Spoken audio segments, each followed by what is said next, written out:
Good afternoon, everybody. Thanks for joining us again today. So we once again find ourselves aboard the boat of Soleil Marin. Today our task, for everybody watching at home, is to tackle that flaking stain often on your teak handrails and trim on the boat. I'll show you what I mean if you can take a look here. We see some of the stain here. It's flaking. It's starting to expose some of the wood, and it's just not going to last that long, and it doesn't really look that great either. So I've started a piece over here. I want to point your attention to this piece here. I think you can see it.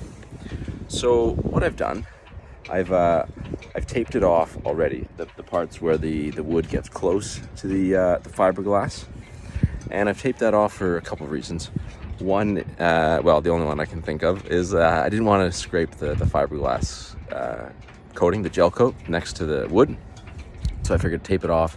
That way we'd protect it. So I went about my way. I went to go buy some sandpaper, bought some sandpaper, started sanding. It was a lot of hard work, I'm not gonna lie. And it wasn't really going very fast. And I'm fairly impatient, so I was looking for a faster method. So I went to Home Depot and I bought myself a power sander. And upon my way back, a very friendly salty sea dog down the way there, we got to chatting, and I told him what I was up to. He said, "Oh, don't bother with a expensive electric sander. You should just use some of these paint scrapers."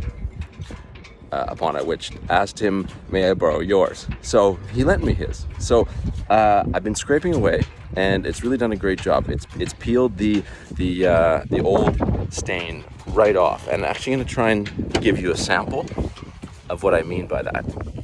So on this side, as you may see, we haven't done anything, and it's an easy process. What you want to do is take your broadest scraper, and it's really a two-hand job. You want to put your top hand on it to stabilize. But what you just want to do is you just want to scrape it across very smoothly like that. Okay, and that does all that you need. That takes that top layer of stain or varnish off. And then what I did after that was I took about 120 grit sandpaper and just hit it to take any sharp edges off, and to get some of those hard to reach places that the scraper wouldn't get. So I've done that over on the other side. I've sanded it down. I've given it a clean, so I've wiped it with fresh water to get the dust out of the corners.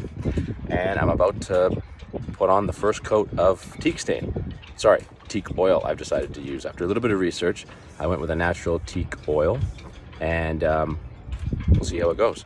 We'll take a short break, and when we come back, I'll show you the results of how that first coat went. Thanks for joining us.